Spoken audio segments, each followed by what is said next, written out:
A curvy small-town waitress stepped in to defend an elderly woman being publicly humiliated at her restaurant, not thinking anything of it. That one act of kindness caught the attention of a powerful mafia boss, and by the time the truth came out, her entire life had already changed. The dinner rush at Harborview was the kind of chaos that separated good waitresses from great ones. Tables full, kitchen backed up, and every single customer convinced their order was the most important one in the room. Brenna Cole had been on her feet since 4 in the afternoon, her dark curls pinned back, her notepad already 3 pages deep. She moved through the noise like she was born in it, refilling glasses before they were empty, remembering substitutions without writing them down, keeping her smile steady even when the tips didn't match the effort. It was 7:30 when she noticed the old woman sitting alone at table 9. She was small and neatly dressed, pearl earrings, a soft gray cardigan, silver hair pulled back into a tidy bun. She sat with the kind of quiet dignity that didn't need an audience. A cup of tea in front of her, both hands wrapped around it like she was simply enjoying the warmth. Brenna would have gone over sooner, but table 9 was in Richard's section.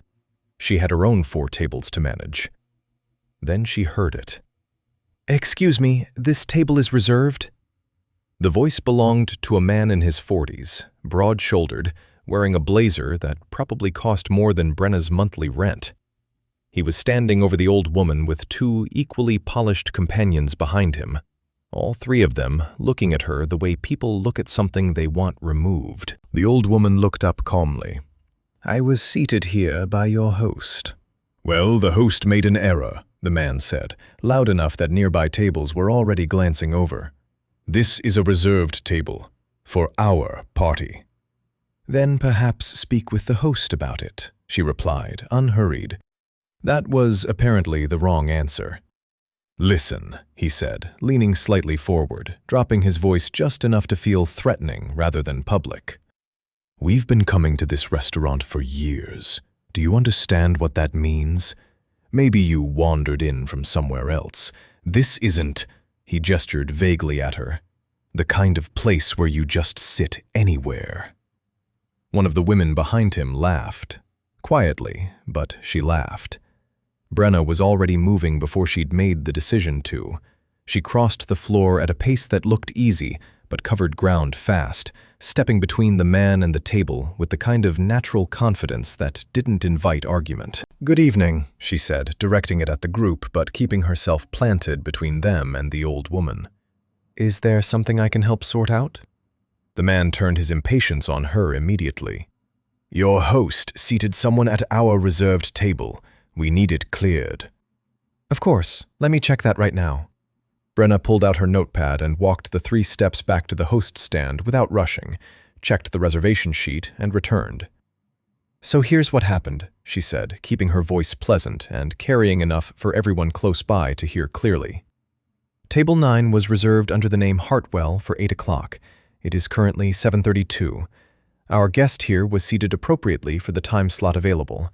Your table will be ready at 8, as confirmed." She smiled at the man. He stared at her. "If you'd like to wait at the bar," she continued, "first round of drinks is on us. I'll personally make sure your table is set exactly the way you want it by 8. It wasn't a negotiation.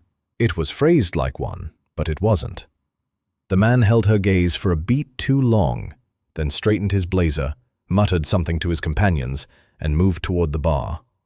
The woman who had laughed didn't look quite as comfortable on the way out. Brenna turned back to the old woman, who was watching her with an expression she couldn't quite read. "I'm so sorry about that," Brenna said, pulling out the chair across from her slightly and crouching down so they were at eye level rather than talking down at her. "Are you all right?" "Perfectly fine," the woman said. Her voice was steady and warm and carried an accent that suggested somewhere in the Northeast, maybe Boston. "You handled that rather well." "It's easier when you're right," Brenna said simply. The woman smiled at that. "I'm Brenna. I'll be taking care of you this evening, if that's all right." "Evelyn," the woman said. "And yes, that would be lovely." Brenna took her order, the salmon, a side of roasted vegetables, another pot of tea, and moved back into the rhythm of the night. But she checked on Evelyn twice more than she needed to. Once to make sure the salmon came out exactly right, once just to ask how it was. When Evelyn finally rose to leave, she caught Brenna passing with a tray. "Thank you, dear," she said. "Not for the food, though it was excellent. For the other thing." "Anyone would have done it," Brenna said. Evelyn tilted her head slightly. "No," she said, with a certainty that felt like she'd seen enough of the world to know the difference. "They wouldn't have."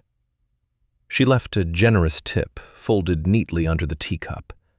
Brenna didn't see her look back on the way out. Didn't see her pause near the host stand, glance at the staff schedule pinned to the board, or take quiet note of the name printed at the top of Section 2.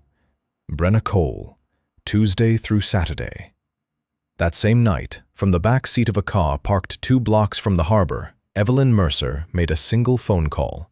Her son picked up on the second ring. "I think," she said, watching the lights on the water, "I finally found someone worth meeting." 3 days later, Brenna had her first Saturday off in 6 weeks. She spent the morning doing exactly nothing useful. Coffee in bed, window open, the sound of Charleston traffic drifting up from the street below. By 11, she was restless, so she pulled on a sundress, tied her curls back loosely, and walked down to the weekend market on King Street. It was the kind of morning the city did well. Vendors lined both sides of the street, selling everything from hand-thrown pottery to jars of local honey to watercolor prints of the harbor. The air smelled like kettle corn and coffee, and someone's gardenia display 2 stalls down.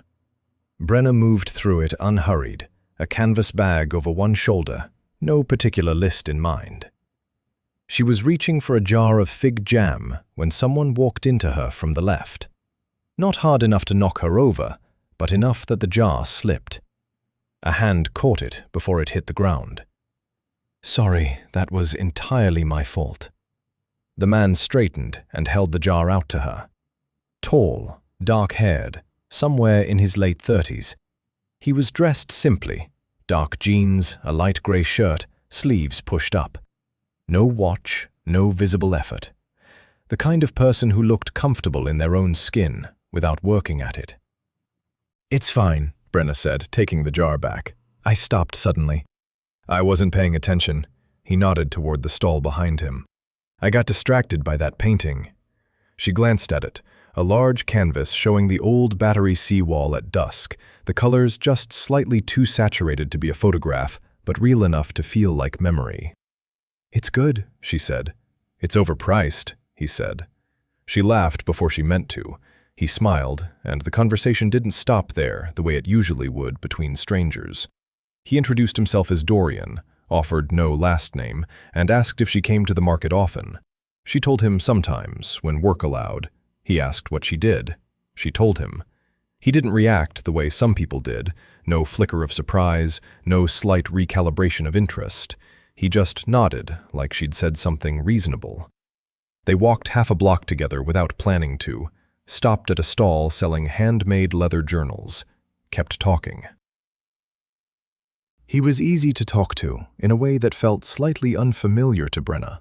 Not because he was charming in the practiced sense, but because he listened like he was actually paying attention. He asked follow-up questions. He remembered what she said 2 minutes earlier and connected it to something new. He had opinions about things that had nothing to do with business or status, and he held them lightly, willing to change his mind. She found out he traveled frequently for work. He didn't say what the work was exactly, just that it involved a lot of meetings he'd rather not be in. She found out he had a dry sense of humor that showed up without announcement and disappeared just as quickly. She found out he took his coffee black and thought the kettle corn at the end of the row was the most important stall at the entire market. She agreed on the kettle corn. They stood eating it from a shared paper bag near the fountain at the center of the market, and the morning moved around them without either of them noticing the time. At some point, Brenna became aware of a figure seated at a small cafe table across the square. An older woman with silver hair, a cup of something warm in front of her, watching the street with the peaceful expression of someone with nowhere to be. Something about the posture was familiar, but Brenna couldn't place it. She let it go. Eventually, Dorian's phone buzzed. He glanced at it, and something in his expression shifted slightly. Not worry, but a kind of controlled attention, like a door closing quietly in a back room. "I have to take this," he said. "I'm sorry." "Don't apologize," she said. "It was nice running into you, literally." He smiled again. "Yeah, it was." He hesitated for just a moment. "I'm usually around here on weekends when I'm in the city, in case you stop suddenly near any more jam jars." She shook her head, but she was smiling as she walked away. Across the square, Evelyn Mercer set down her tea. She had chosen the cafe table 40 minutes before Brenna arrived at the market, positioned with a clear sightline to the fig jam stall, the one she'd mentioned to Dorian last Tuesday when she said the market on King Street was worth a visit on Saturday mornings. The one she'd described as being across from the overpriced painting stall, because she knew her son well enough to know he'd stop there. She hadn't told him what to do. She hadn't needed to. She watched Dorian disappear around the corner, phone to his ear, and then watched Brenna make her way toward the far stalls, canvas bags swinging, completely unaware of anything that had just been arranged around her. Evelyn felt something settle in her chest. Satisfaction, maybe. The quiet kind that doesn't need to announce itself. She had spent years watching her son move through rooms full of people and connect with almost none of them. He was capable of it. She knew that. He'd simply stopped bothering. The family business had a way of doing that, pulling everything else out of a life until only the work remained, and the person running it forgot they were still a person. Brenna Cole had been kind, without calculation. That wasn't as common as people liked to believe. That evening, Dorian called his mother. "How was your Saturday?" she asked, before he could say anything. A pause, then, "Interesting, actually." Evelyn smiled and said nothing. She already knew what he'd eventually figure out on his own, that the woman he'd spent the morning laughing with over kettle corn was the same waitress his mother hadn't stopped talking about since Tuesday. The coffee shop meeting happened first, on a Tuesday. Brenna hadn't planned it. She was between her split shift, lunch service done, dinner not starting for another 2 hours, and she'd walked into Groundwork Coffee on Meeting Street simply because it was there and her feet were tired. She ordered a latte, found the last small table near the window, and opened her phone to catch up on messages she'd been ignoring for 3 days. Dorian walked in 4 minutes later. He saw her at the same moment she looked up. There was a beat where both of them registered the coincidence, and then he raised his hand in the easy way of someone who didn't want to make it awkward and walked over. "You're everywhere," she said. "It's a small city," he said. He sat down without being asked, and neither of them commented on that. They stayed for an hour and 15 minutes. The coffee got cold. The conversation didn't. She learned he grew up mostly in the Northeast, moved around frequently, and developed an early habit of learning how a new city worked before trusting it. She told him she was the opposite. Born in Charleston, raised 6 blocks from the harbor, knew every shortcut and every badly kept secret the city had. He said that sounded like an advantage. She said it depended on what you were trying to outrun. He looked at her when she said that, and she immediately changed the subject. The art festival came next, that same Thursday. It was a 2-day outdoor event set up along the waterfront. Local artists, live music at one end, food stalls running the length of the promenade. Brenna went with her friend Maya, who worked at a framing shop nearby and had been asked to help staff one of the booths. She ran into Dorian near the sculpture section, which neither of them had been particularly seeking out. He was standing in front of a large abstract piece, twisted iron, roughly finished, vaguely resembling a person mid-movement, and he was clearly undecided about it. She stopped beside him without announcing herself. "What do you think?" he asked, without turning to look first, as if he'd known she was there. "I think the artist was working something out," she said. "Good something or bad something?" Does it matter if the result is interesting? He considered that seriously, which she appreciated. Most people would have just laughed and moved on. Maya appeared, took one look at the two of them standing shoulder to shoulder debating iron sculpture, and made a face at Brenna behind Dorian's back that Brenna chose to ignore entirely. They walked the rest of the festival together, the three of them, until Maya got pulled back to her booth, and then it was just the two of them moving along the waterfront as the afternoon light came in flat and gold over the harbor. He bought her a lemonade from one of the stalls. She didn't read anything into it. She also didn't refuse it. The charity book sale was on Saturday, held in the courtyard of a church off Broad Street. Brenna found a copy of a novel she'd been looking for second-hand for 2 years.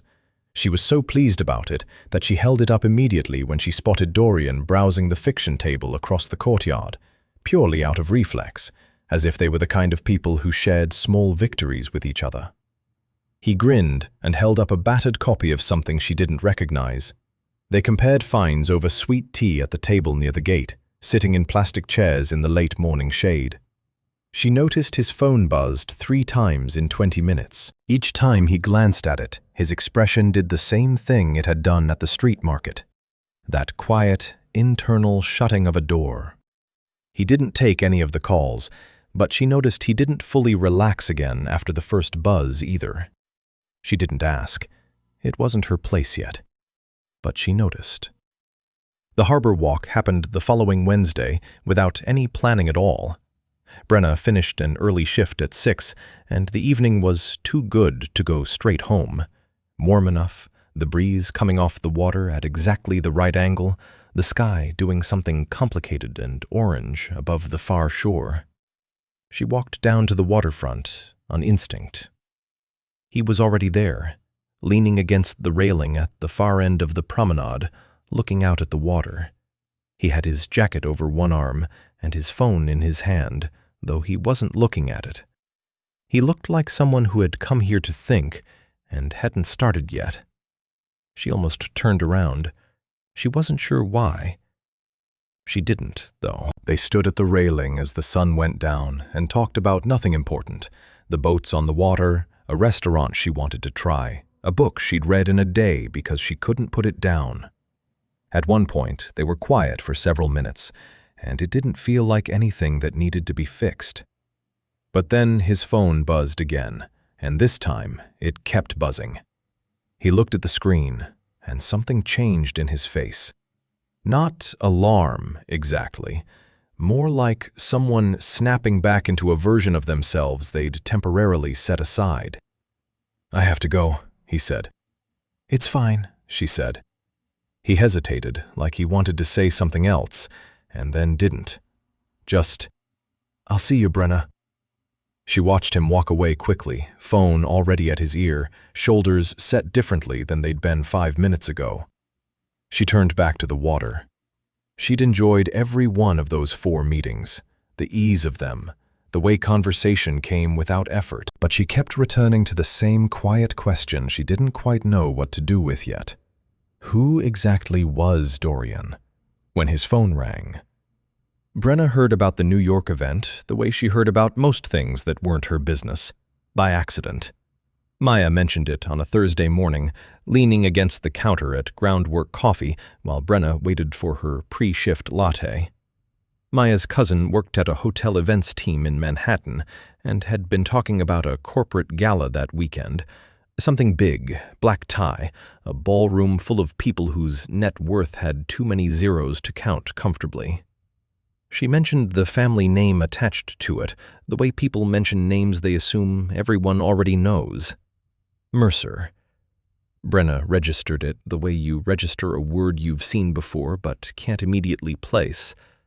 She let it pass. She didn't think about it again until Sunday evening, when she made the mistake of looking at the society column her co-worker Diane kept bookmarked on her phone and left open on the break room table. There was a photograph from the gala. A wide shot of the ballroom, all chandelier light and formal wear and carefully arranged smiles. Dorian was in it. He was standing near the center of the frame, relaxed in a way that said this environment was familiar to him, wearing a dark suit that fit with the kind of precision that doesn't happen off a rack. He looked entirely at home in a room that probably cost more to rent for one evening than Brenna made in a year. That alone she could have absorbed without much difficulty. It was the woman beside him that landed differently. She was striking.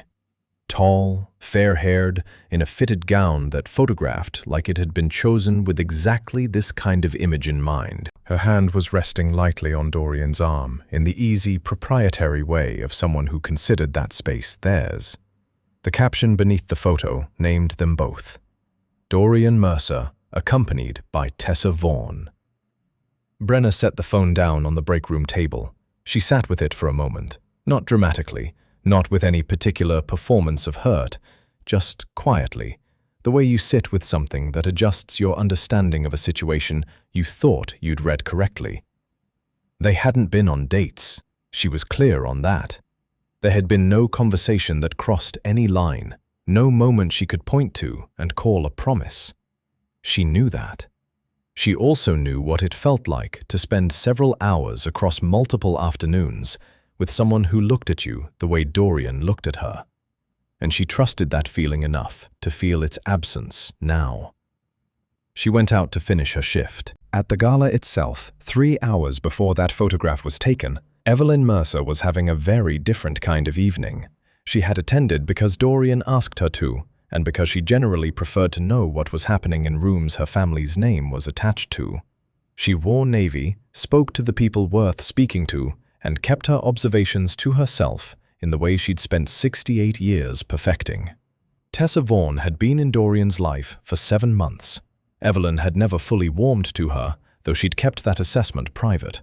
Tessa was polished and socially fluent and said the right things with impressive consistency. She was also, Evelyn had noticed, always slightly more interested in the business side of any conversation than the personal side. That on its own proved nothing. Plenty of ambitious people were simply ambitious. But at the gala, somewhere between the second course and the speeches, Evelyn watched Tessa excuse herself from the table, twice. Both times she returned within 10 minutes, expression unchanged, perfectly composed.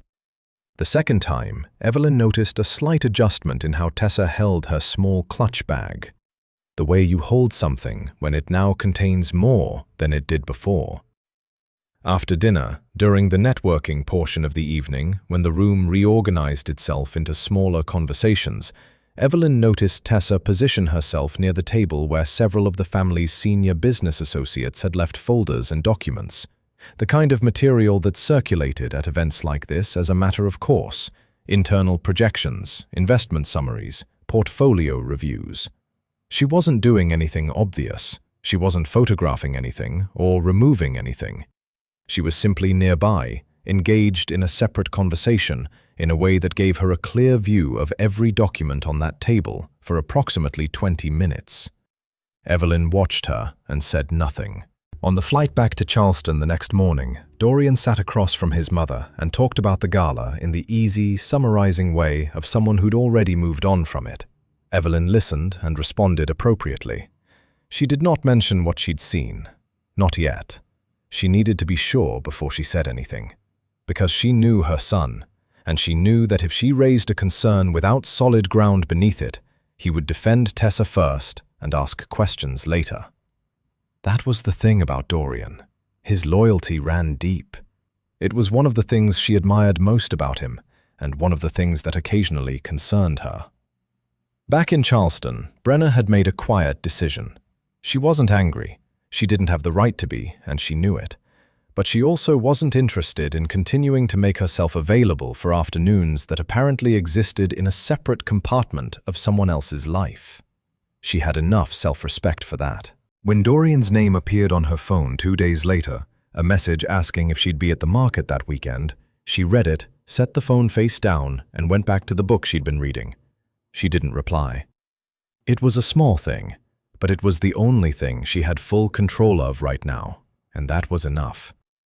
Evelyn Mercer did not make accusations without evidence.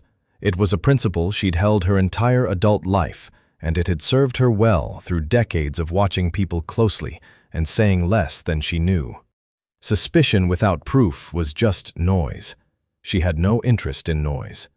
So instead of talking, she started looking. She began the Monday after the gala, quietly and without involving anyone else. She had access to enough of the family's administrative infrastructure to pull certain records without raising questions: meeting logs, visitor access entries, document circulation histories, the kind of paper trail that existed in every organization and that most people never thought to read carefully. What she found in the first 2 days was thin but directional. 3 of the documents that had been on the table at the gala, the ones Tessa had positioned herself near, were internal investment summaries covering 2 Mercer holdings in particular: a commercial real estate portfolio in Miami and a logistics company based out of Atlanta that the family had been quietly growing for 4 years. Both were performing well. Both were at a stage where outside knowledge of their trajectory would be extremely useful to a competitor looking for an entry point. Evelyn noted it and kept going. By Wednesday, she was in Miami. She told Dorian she was visiting an old friend, which was partially true.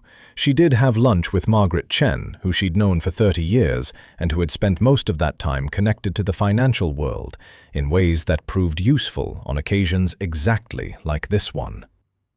Over grouper and iced tea on Margaret's terrace, Evelyn described what she'd seen at the gala in neutral terms and asked a single question. Margaret listened carefully. Then she pulled out her phone and made 2 calls. By Thursday morning, Evelyn had a name. A private equity firm operating out of Atlanta, Caldwell Meridian, had been making quiet inquiries about both the Miami real estate portfolio and the Atlanta logistics company for the past 3 months.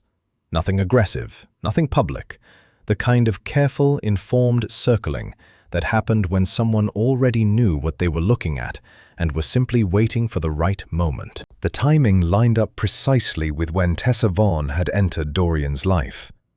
Evelyn flew back to Charleston on Friday and sat with it over the weekend. She was not a person who jumped to the most dramatic conclusion available.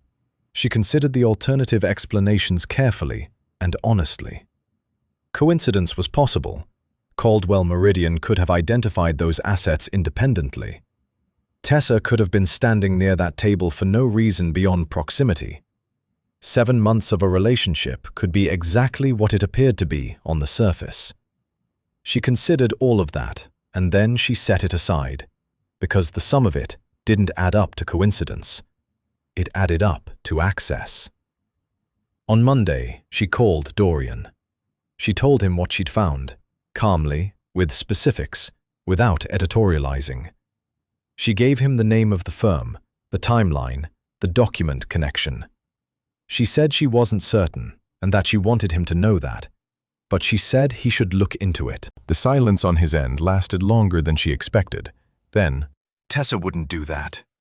Evelyn had prepared herself for exactly that response. "I'm not asking you to decide right now," she said. "I'm asking you to look." Another pause. "I'll think about it." She accepted that and ended the call, because pushing further would only make him defensive, and a defensive Dorian was a Dorian who stopped listening. Dorian did not call Tessa that afternoon. He went to his office instead and spent 2 hours doing what he rarely did, reviewing things he normally left to his team: access logs, meeting records, cross-referencing dates. He found 2 things that snagged. The first was a calendar entry from 6 weeks ago, a lunch Tessa had mentioned as being with a college friend, on the same day that a preliminary inquiry had been made to one of the Mercer family's legal representatives by an unnamed party, asking general questions about the Atlanta logistics company's ownership structure. The second was smaller, a name in a text thread he'd half read at the time, a name Tessa had mentioned casually as someone she'd run into at a conference. The name appeared in the public registration documents for Caldwell Meridian as a founding partner. He closed his laptop and stared at the window for a long time. He didn't want it to be true. That was the honest version of what was happening inside him. Not denial exactly, but the genuine reluctance of someone who had trusted a person and now had to consider the possibility that the trust had been placed incorrectly. It was an uncomfortable feeling to sit with, and Dorian had never been particularly good at sitting with discomfort. He picked up his phone and looked at the last message he'd sent Brenna. She hadn't replied. He'd noticed that immediately, and he'd spent more time than he wanted to admit wondering why. He didn't send another message. Whatever was happening with Brenna, whatever she'd decided, and for whatever reason, he had no standing to push on it right now. His life was currently more complicated than he'd let her see, and that was his own doing. He set the phone down and went back to the records. There was more to find. He could feel it. He just wasn't sure yet whether he wanted to. The Mercer Family Charity Weekend in Savannah had been on the calendar for months. It was an annual event, 2 days of fundraising activity, a formal dinner on the Saturday evening, and a Sunday morning auction, all held at a historic property outside the city that the family had used for the same purpose for over a decade. The beneficiaries changed year to year. The format didn't. This year, the coordination team had brought in a group of outside volunteers to help manage logistics, registration tables, event setup, guest liaison, catering support. The volunteer list had been organized through a local non-profit that Evelyn had supported for years. Brenna's name was on it because Maya had signed them both up 3 months ago, and Brenna had forgotten entirely until the reminder arrived in her email on a Wednesday night. She almost backed out. She sat with her phone for 10 minutes, the confirmation email open, and thought about the fact that she didn't actually know whose event this was. The non-profit connection was what Maya had mentioned. The venue details meant nothing to her. She had no particular reason to connect a charity weekend in Savannah to anyone she'd recently decided to stop thinking about. She confirmed her spot and packed a bag for the weekend. The property was beautiful in the way that old southern estates were beautiful, not polished exactly, but settled. Wide porches, Spanish moss, a garden that had clearly been doing whatever it wanted for 50 years and looked better for it. The volunteer team arrived Friday evening and spent Saturday morning setting up registration and signage, while the formal guests began arriving by early afternoon. Brenna was assigned to guest liaison, which meant she stood near the entrance to the main hall, directed people to where they needed to go, and handled the small problems that arose before they became larger ones. It suited her. It wasn't different enough from waitressing to require any adjustment. She was 40 minutes into the afternoon session when she saw Evelyn Mercer cross the entrance hall. The recognition landed slowly, then all at once. The pearl earrings, the silver hair, the particular quality of stillness that the woman carried like it was constitutional. The restaurant, table 9. Brenna had enough time to absorb the connection. This was Evelyn's event, which meant this was Evelyn's family, which meant before Evelyn looked across the hall and saw her. The older woman's expression moved through something brief and unreadable, and then settled into a warm, genuine smile. "Brenna," she said, crossing to her without hesitation. "What a lovely surprise." Brenna shook her hand and returned the smile, even as her mind was quietly and rapidly rearranging several things she thought she'd understood. "Mrs. Mercer," she said, "I didn't realize. The nonprofit didn't mention—" "They never do," Evelyn said pleasantly. "I prefer it that way. Less fuss." Dorian arrived late afternoon. Brenna saw him from across the garden before he saw her, which gave her approximately 4 seconds to decide how to handle it.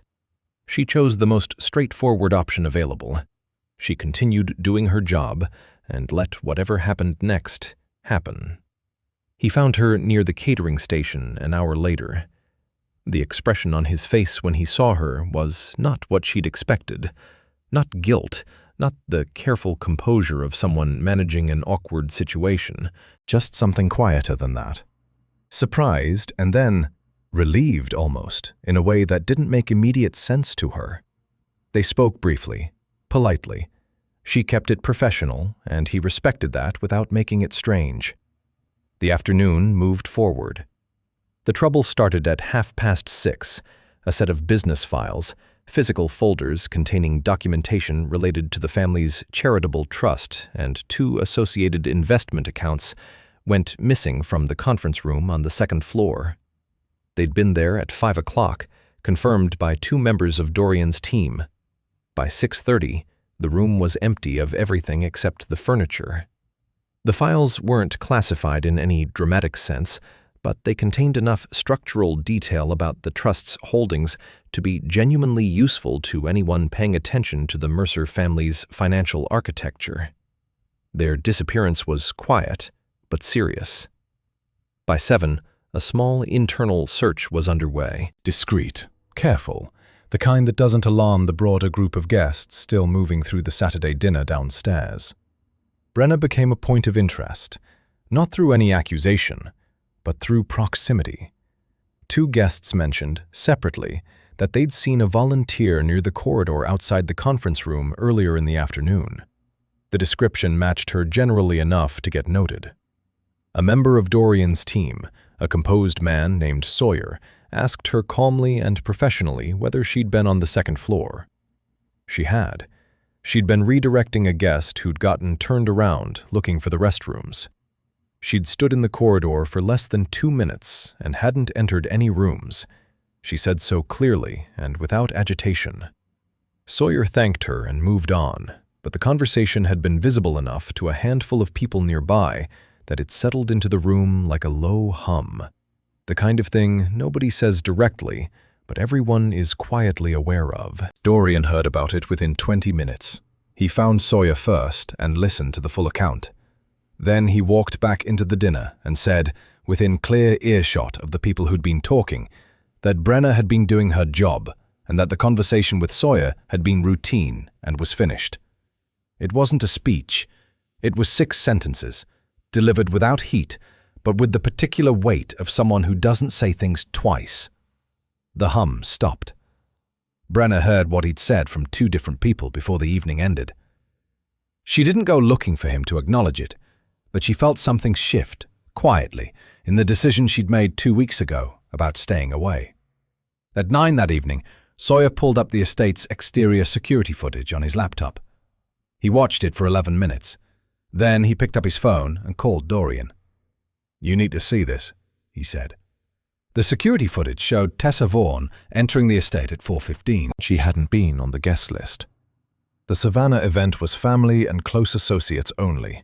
Dorian hadn't mentioned it to her, partly because things between them had been strained and quiet for 2 weeks, and partly because some part of him had been keeping distance without fully admitting it to himself. She had come anyway. The footage caught her arriving through the side entrance that connected to the garden, moving with the ease of someone who had looked at the property layout beforehand. She went directly to the main house, used the interior staircase rather than the central one, and appeared on the 2nd floor corridor at 4:42. She was in the corridor for 6 minutes. When she came back down, her bag sat differently on her shoulder. Sawyer paused the footage and pointed to the timestamp. The files had been confirmed present at 5, but the confirmation had been a quick visual check by a junior team member who glanced into the room and seen folders on the table. What no one had verified was whether those were the same folders or a different set left as placeholders. It was an easy thing to miss. It was also, Sawyer noted quietly, the kind of detail someone would know to exploit if they'd thought it through in advance. Dorian watched the footage twice without speaking. Then he said, "Get me everything we have on Caldwell Meridian. Full picture. I want it by morning." They drove to Atlanta the next day. Dorian, Sawyer, and Evelyn, who had asked to come and hadn't needed to argue the point. The drive took 4 hours. Evelyn spent most of it looking out the window. Dorian spent most of it on calls he kept short and factual. Sawyer drove and said very little, which was his general preference and why Dorian had trusted him for 11 years. The contact in Atlanta was a woman named Patricia Osei, who ran a small but precise corporate intelligence consultancy out of a quiet office building near Midtown. Dorian had used her twice before. She was thorough and discreet in equal measure, and she did not editorialize. She had already been working from what Sawyer had sent ahead. She laid it out across a conference table without ceremony. Printed records, a timeline, a series of communication logs, obtained through channels Dorian chose not to examine too closely. The picture they formed together was clear and not particularly complicated once you could see all of it. Tessa Vaughan had been introduced to Dorian through a mutual contact 7 months ago. That introduction, Patricia showed them, had been arranged. The mutual contact, a man Dorian knew socially and had never had reason to distrust, was a minor investor in Caldwell Meridian. He hadn't recruited Tessa directly. He had simply placed her in a position where meeting Dorian was likely, and Tessa had done the rest herself. She was not an employee of Caldwell Meridian. There was no formal arrangement, no salary, no contract. What there was, documented across a series of communications over 6 months, was an understanding. Information about Mercer Holdings passed in one direction. In return, Tessa had been quietly promised a significant stake in the acquisition once it completed, a stake worth considerably more than anything she currently held. It wasn't a dramatic conspiracy. It was a business-like arrangement between people who wanted something and had identified the most efficient way to get it. The romance had been a vehicle, nothing more, maintained carefully, presented publicly, kept just warm enough to sustain access. Evelyn sat through Patricia's summary with her hands folded on the table and her expression giving away nothing. Dorian was quieter than Sawyer had ever seen him. When Patricia finished, Dorian asked 2 questions, both practical, both about what the documentation could support formally and what it couldn't. Patricia answered them directly. The information was solid enough to stop Caldwell Meridian's acquisition attempt before it started. It was also solid enough to present to the investors and partners who needed to understand what had been attempted. What it couldn't do was result in any formal legal action against Tessa specifically, because she had been careful enough to keep herself just outside that line. She would walk away clean, just without what she'd been working toward. Dorian nodded and thanked Patricia, and they left. On the drive back, somewhere on the long straight stretch of highway between Atlanta and the South Carolina border, Evelyn said, "She miscalculated one thing." Dorian looked across at her. "She assumed the access was worth the investment," Evelyn said. "She was patient and she was thorough, and she chose her moments well. But she spent 7 months in a life that wasn't hers, and she still came away with nothing she actually wanted." Dorian was quiet for a moment. "That's not particularly comforting." "It wasn't meant to be comforting," Evelyn said. "It was meant to be accurate." He turned back to the window. The truth about Tessa was less painful than he would have expected, and that itself told him something. The relationship had been thinning for months before any of this, for reasons he hadn't examined carefully because he'd been too busy to examine much of anything. The betrayal was real. The wound, he was quietly discovering, was shallower than it should have been. Which brought him, in the unhurried way of someone with 4 hours in a car and nothing to distract him, to a different thought entirely. Brenna hadn't replied to his message.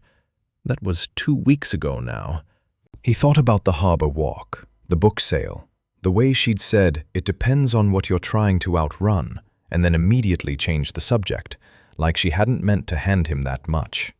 He thought about how she'd handled the dinner in Savannah, professionally, clearly, without drama, and how that had been more impressive to him than almost anything else he'd seen recently.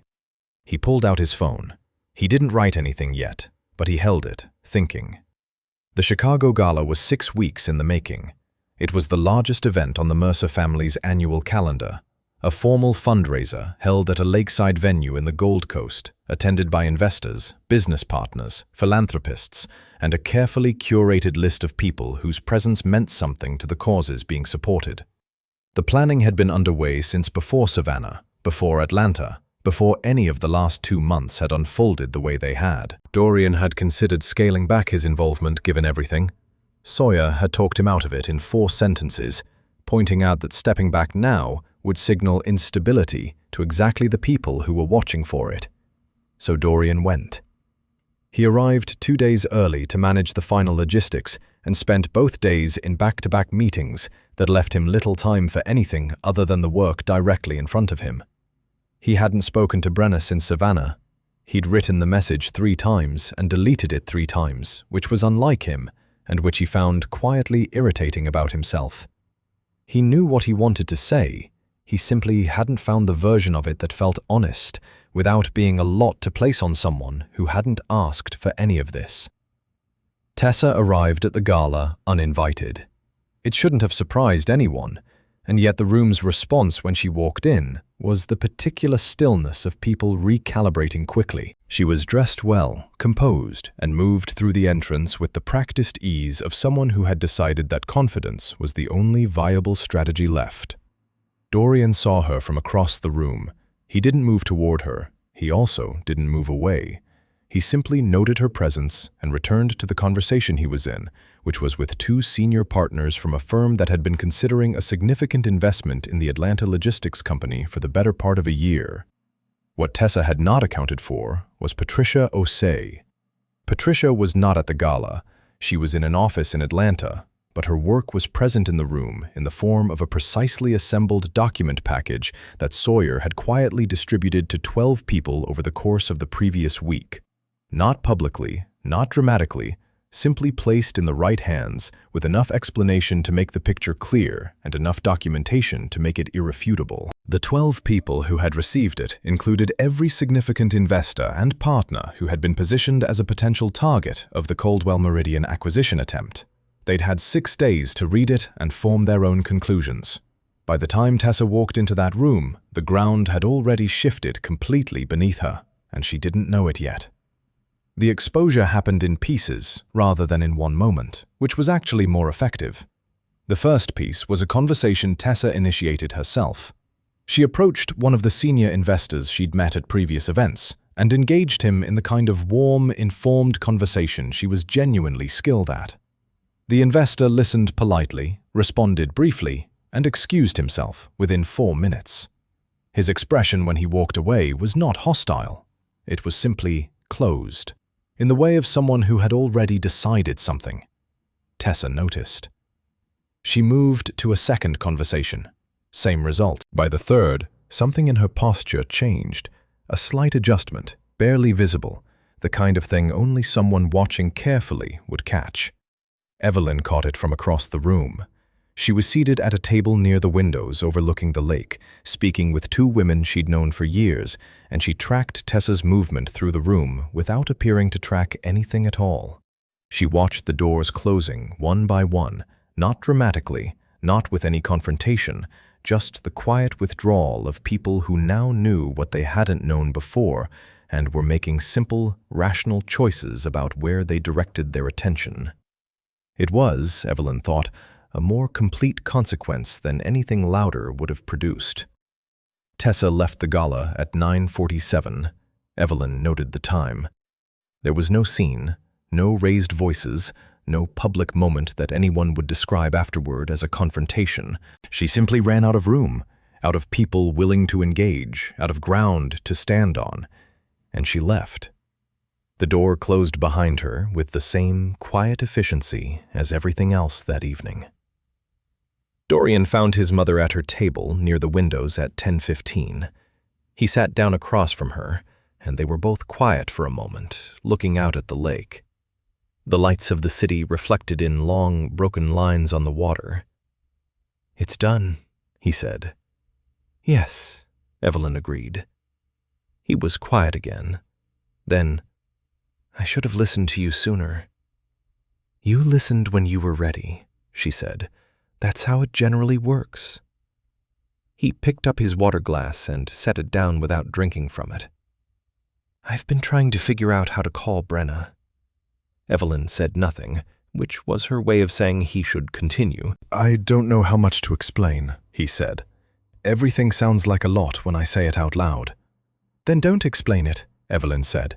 "Tell her the truth. The explanation can come after." "Those are the same thing."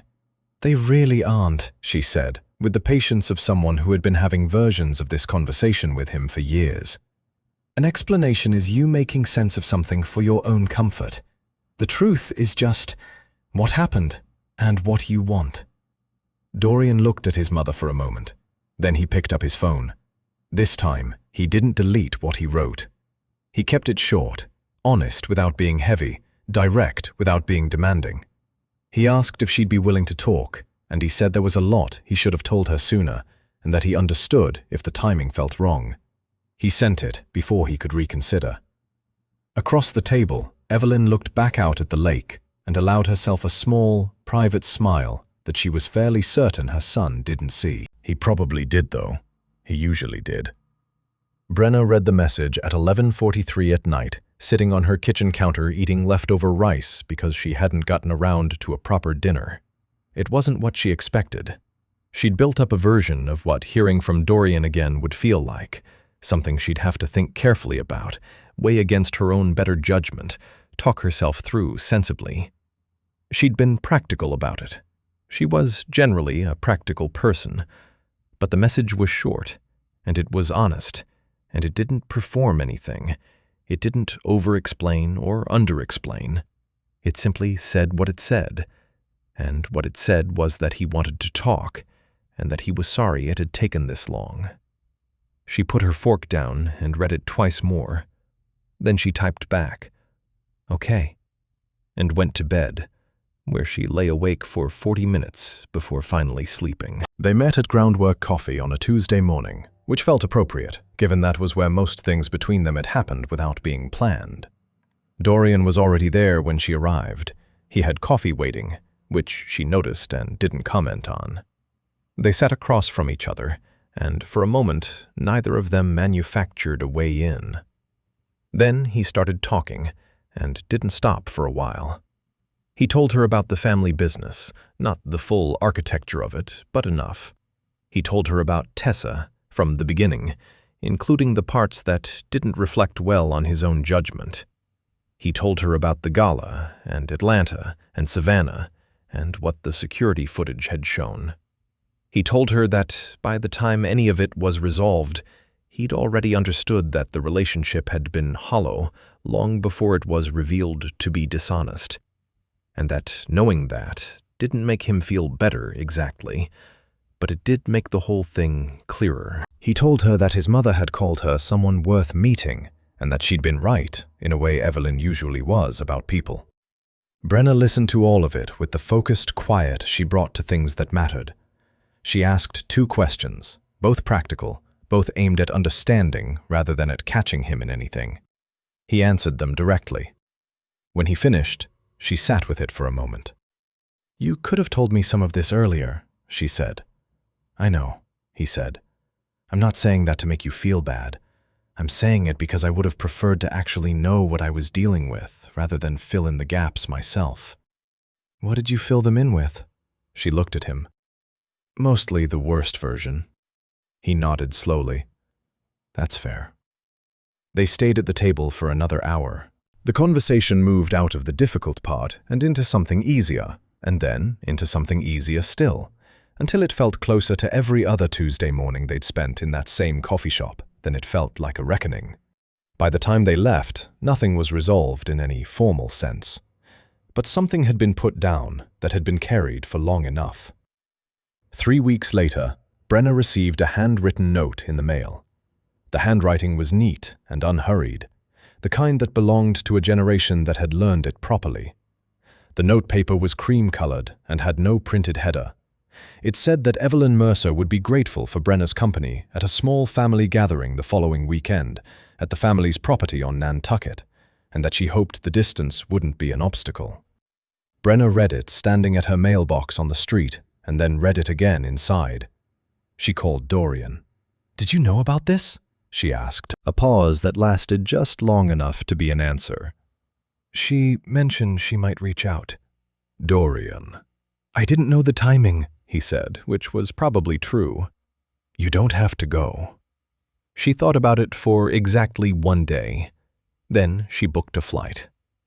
The Nantucket property sat back from the water behind a low hedge and a gravel path, gray-shingled in the way of everything on the island, with a wide porch that caught the afternoon light. It was modest by the standards of what Brenna now understood about the Mercer family, which meant it was still the most beautiful house she'd personally walked into. Evelyn met her at the door.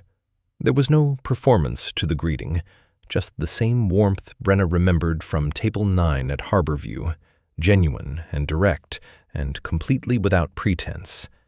Inside, over tea at a table overlooking the water, Evelyn told her everything.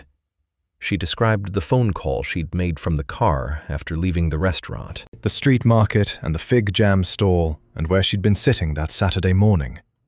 The careful, unhurried way she'd put two people in the same places at the same times and then stepped back and let them do whatever they were going to do. Brenna listened to the whole account and then sat quietly for a moment.